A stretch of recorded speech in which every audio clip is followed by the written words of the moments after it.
There is a kind of person who walks through chaos and remains untouched, not because they feel nothing, not because they've numbed themselves, but because somewhere along the way, they built something inside that the world cannot reach. The Stoics had a word for this. They called it the inner citadel, an unassailable fortress of the mind. And the strange thing is, they didn't build it to keep the world out. They built it so they could finally walk through the world without being destroyed by it. This video is about how they did it, and how you can begin doing it today. You already know the feeling. Someone says something careless, a throwaway comment at dinner, a passive-aggressive message at work, and it lodges itself under your skin. You carry it home, you replay it, you construct arguments in the shower, you lose sleep, or perhaps it's larger than that. Perhaps you've spent years absorbing the emotional weather of everyone around you. Their moods become your moods. Their crises become your crises. You have no barrier between yourself and the noise of the world. And the worst part, you know this about yourself. You know you're too reactive, too porous, too easily wounded. But knowing doesn't seem to help. You've tried being tougher. You've tried not caring.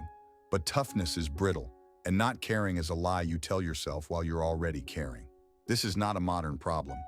2,000 years ago, Epictetus, a man who was born into slavery, who had his leg broken by his master, stood before his students and said something that still cuts through every self-help platitude ever written. It is not things that disturb us, but our judgments about things. He wasn't offering comfort. He was offering a diagnosis. The problem was never the world. The problem was that no one ever taught you how to stand inside it. The Stoics did not believe in avoiding pain. They believed in transforming your relationship to it. Marcus Aurelius ruled the most powerful empire on earth. He faced plague, betrayal, war, the death of children. And every night, he sat alone and wrote to himself. Not grand declarations, but quiet reminders. Discipline your perception. Endure what must be endured. Return to what is within your control. This was not denial. This was architecture. The Stoic model of psychological armor rests on a single radical insight. You suffer not from events, but from your unexamined response to events. Between what happens to you and what you feel about it, there is a space, and in that space lives your freedom. Seneca put it plainly. He wrote that we are more often frightened than hurt, and we suffer more in imagination than in reality. Think about how much of your distress is anticipatory, the meeting that hasn't happened, the conversation you're dreading, the rejection you're rehearsing. Your mind, left unattended, becomes a theater of catastrophe. The Stoics understood this, and so they developed practices, not theories, practices, for strengthening the mind against its own tendencies.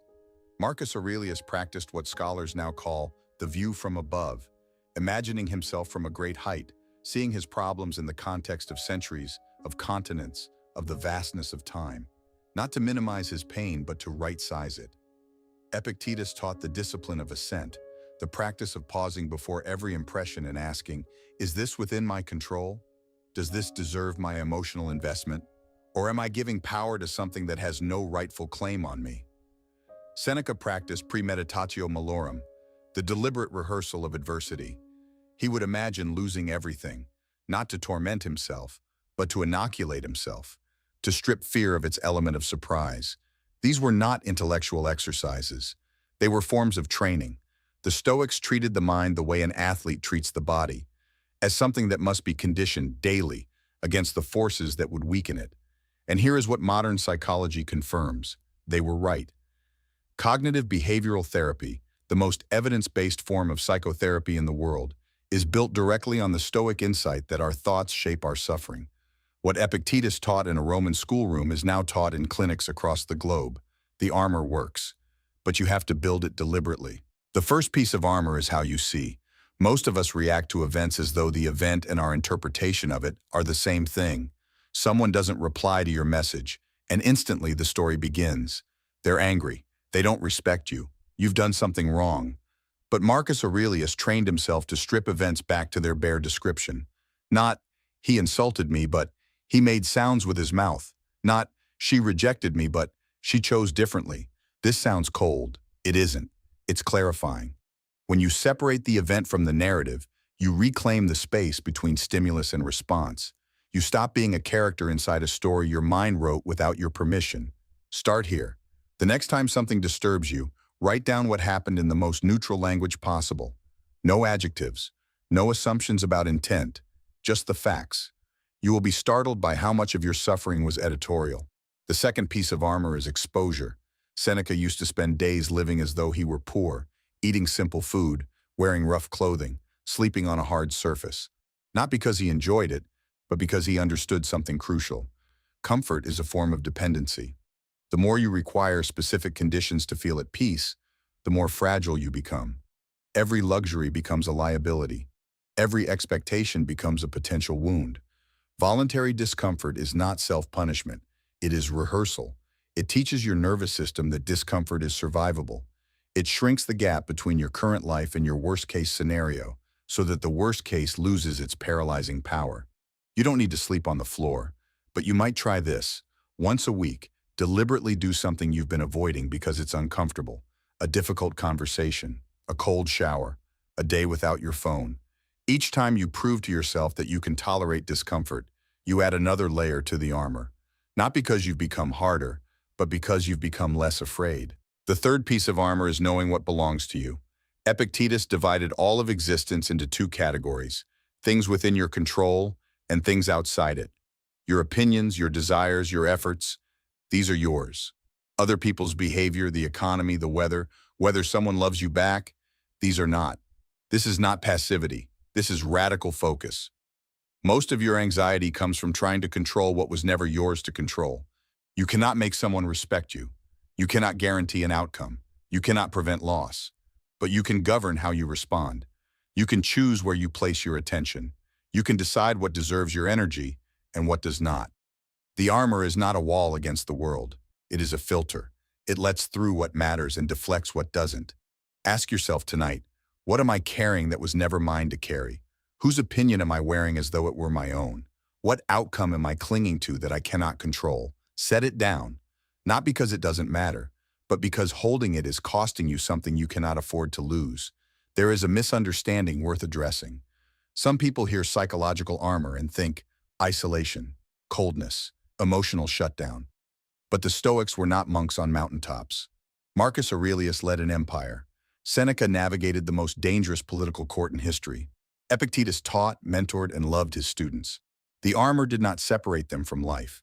It allowed them to engage with life more fully, because they were no longer at the mercy of every passing storm. Think of it this way: a surgeon who panics at the sight of blood cannot help anyone. Emotional regulation is not the absence of feeling. It is the presence of capacity. The inner fortress is not a place you retreat to. It is the foundation you stand on.